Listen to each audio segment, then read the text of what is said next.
जी हाँ जी। गांधी जी के सम्मान करने वाले जब Indira is India, India is Indira बोला गया था, गांधी जी का सम्मान कहाँ चला गया था? जब गांधी जी के पोते राजमोहन गांधी के खिलाफ राजीव गांधी चुनाव पर उतर गए थे और चुनाव में धांधली करके संजय गांधी की हत्या कर दिया गया था, तब गांधी जी का आत्मसुरक्षा कहाँ चला गया था? जब India is Indira, Indira is India बोला गया था, गांधी जी का कहाँ चला गया था सम्मान? सोचने की बात है। जब इंदिरा जब राजीव गांधी खुद ठीक है, take your point, take your point, take your point. जी जी जनाब अली, आइए इधर आइए, किनारे आइए। हाँ जी देखिए प्रतीक जी, अभी इन्होंने कहा था कि रुको भाई, एक मिनट रुको। इन्होंने कहा था कि जो मोबाइल के डंडे हैं वो गांव में नहीं मिल रहे हैं। आप पहले पत्रकार थे जो बिहार की जमनिया पहुंच गए थे, मैंने देखा था। क्या वहां पर आपको मोबाइल का नेटवर्क नहीं मिला था? बाढ़ की स्थिति के बावजूद भी पूरे देश के अंदर इंश्योर किया गया कि बीएसएनएल जो है पूरे देश में मोबाइल नेटवर्क कनेक्टिविटी देगा। वही बीएसएनएल जिसको आप लोगों ने लूट के खा गए थे, बर्बाद कर दिया था, प्राइवेट कंपनियों के हाथों देश के टेलीकॉम सिस्टम को बेच दिया था।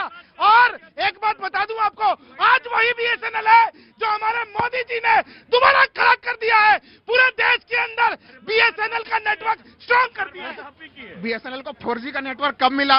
5G का नेटवर्क तो अभी भी नहीं मिला। और मैं एक ही सवाल कहूंगा सर, भारत बोलने दो, बोलने का हक इनको भी है। मैं कह रहा हूं भारत दुनिया की चौथी सबसे बड़ी अर्थव्यवस्था है सर। हम लोगों ने जापान को भी पीछे छोड़ा है। हम लोग ग्रोथ के मामले में हम लोग कहते हैं फास्टेस्ट ग्रोइंग इकोनॉमी है। फिर भी कांग्रेस को मांग करनी पड़ रही है कि जी राम जी योजना में न्यूनतम 400 का जो है कि मेहनताना दिया जाए। अरे ये मांग तो कांग्रेस को करने की जरूरत ही नहीं पड़नी चाहिए थी। इस योजना में ऑटोमेटिक कम से कम 500 रुपया का आपको देना चाहिए था कि भाई जो भी मजदूरी कर रहे हैं उनको कम से कम 500 मिलेगा। आज इस महंगाई के दौर में नहीं। ठीक है, ठीक है, ठीक है। जी जी नमस्ते, कहाँ से आना हुआ सर? लखनऊ से। लखनऊ से? कहाँ से लखनऊ से? जानकीपुरम। जानकीपुरम से। जी बोलिए, क्या नाम है साहब? शरद श्रीवास्तव। शरद श्रीवास्तव जी। श्रीवास्तव जी आप बोलिए, कुछ बोलना हो तो। नहीं, बोलना कुछ नहीं है। द्वंद्व ऐसा छिड़ा हुआ है, सनातन के विरोध में भागते जा रहे हैं लोग, आगे पीछे भागे जा रहे हैं, इतना लड़ाई करते जा रहे हैं हर चीज पे। बस और कोई बात नहीं है। सनातन के पीछे, सनातन के विरोध में भाग रहे हैं। सनातन के विरोध में लोग भागे जा रहे हैं, कर रहे हैं, वही विरोध ही कर रहे हैं और क्या कर रहे हैं। सनातन का विरोध कर रहे हैं, सनातन के चक्कर में सनातन का विरोध हो रहा है। जी ये तो रोज आते हैं। हाँ ये तो रोज आते हैं। जी बोलिए। आज देश की जनता अपने आप खुद कह रही है कि सनातन का ये विरोध कर रहे हैं। आप सोचिए, जो ये वोट चोरी का नारा देते हैं उसमें मूल कारण सनातन है जिसका ये विरोध करते हैं और उसका परिणाम उनको भुगतना पड़ता है और मोदी जी की जय जयकार होती है। सनातन के देश में आप सनातन का विरोध करके चुनाव नहीं जीत सकते हो। बहुत सही आ गए, इन्हें यही आना था। मैं ये कहना चाहता हूँ, बार बार भारतीय जनता पार्टी और लोग इनके प्रवक्ता आकर के कहते थे SIR होना चाहिए, घुसपैठिए बहुत सारे देश में है, उनको बाहर किया जाएगा।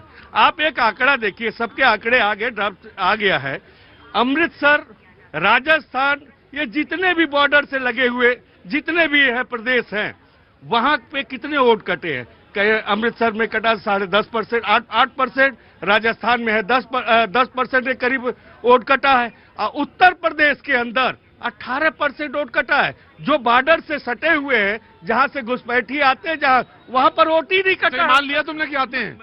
आप कहते हैं, आप कहते हैं, आपकी 12 इतने साल से सरकार है, आपको आज तक उत्तर प्रदेश के अंदर एक भी बताइए कि घुसपैठियों ने रिपोर्ट किया? कितने आपने पकड़े हैं?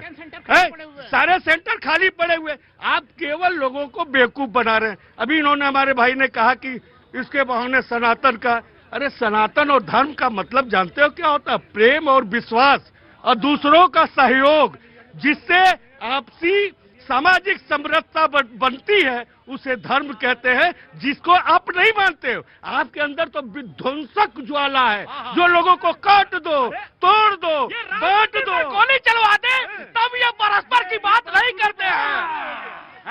राम मंदिर पर गोली चलवा दे, तब आप परस्पर की बात नहीं करते हो।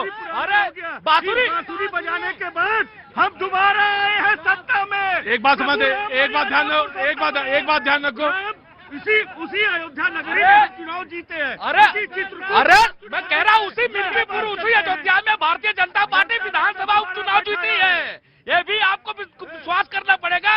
किसी अयोध्या मिल्कीपुर में भारतीय जनता पार्टी चुनाव जीती है। अरे आज ये जो मंदिर बना है जिस आकार में है, वो सरदार पटेल जब बनवाने के लिए गए तो उनको रोकने का प्रयास किन्होंने किया?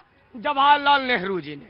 जबकि हम मुंशी को धमकाए, जब वो न माने तो राजेंद्र प्रसाद को कहे कि आप राष्ट्रपति हैं, आप मंदिर में नहीं जाना।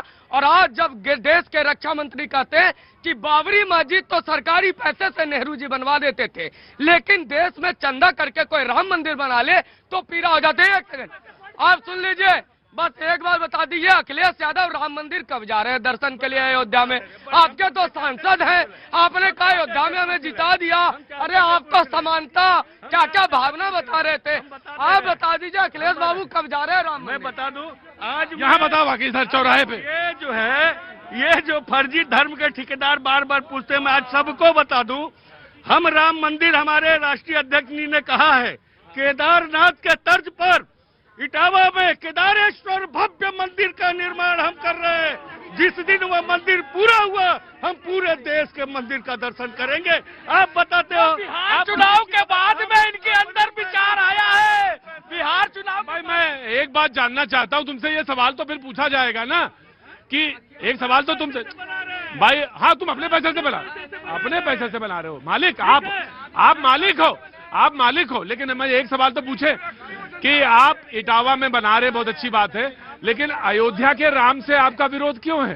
विरोध है तो क्यों नहीं गए? वो यही सवाल तो पूछा जाएंगे, कब जाएंगे? हमारा प्रण है हम केदारेश्वर मंदिर का निर्माण जब कर लेंगे पूरे देश का। मैं समझ गया जी। अभी आपने एक सनातन की बात कही, आपको जान के बड़ा आश्चर्य होगा कि उत्तर प्रदेश में इन दिनों एक पीडीए पंचांग चल रहा है। पीडीए पंचांग, ये पूरे देश की जनता जानना चाहती है कि आपको यदि पंचांग ही बनाना था, कैलेंडर बनाना था, तो पीडीए कैलेंडर बनाते, लेकिन ये सनातन का विरोध था, सनातन को बदनाम करने की साजिश थी और पीडीए पंचांग बनाया गया। ये बताता है कि समाजवादी की मानसिकता हिंदू विरोधी है, सनातन विरोधी है। ये माननीय अखिलेश यादव जी को समझना होगा। एक सेकंड, अभी हमारे मित्र कह रहे हैं पीडीए पंचांग क्यों बनाया गया।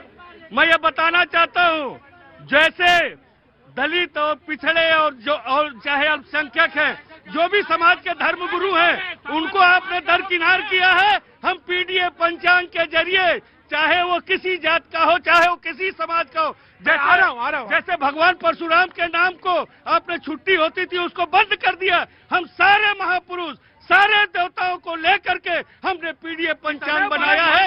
देखिए प्रतीक जी, अभी समाजवादी पार्टी के जो प्रवक्ता हैं वो पीडीए पंचांग की बात कर रहे थे। वो कह रहे थे कि हमने दलित जो हितचिंतक थे, हुतात्मा थे, उनके नाम पर इस पंचांग की स्थापना की है। मैं पूछना चाहता हूं, काशीराम नगर का नाम बदलकर आपने कासगंज क्यों कर दिया? ज्योतिबा फुले नगर का नाम बदलकर आपने अमरोहा क्यों किया? संत कबीर नगर का नाम बदलकर आपने कबीर नगर क्यों किया? और छत्रपति शाहूजी महाराज का नाम बदलकर जिले का अमेठी क्यों किया? क्या वो उस समय में दलित हितचिंतक नहीं थे, हुतात्मा नहीं थे? क्या मतलब है? चुनाव आ गए तो अब आप मीठा मीठा गप और कड़वा कड़वा तू, यही कारण है। अरे मैं कह रहा हूँ सर, अगर भूल सुधार कर लिया तो सूर्या जी कम से कम उसी का स्वागत कर दीजिए आप। और अभी हाँ, इसमें क्या दिक्कत है? इसमें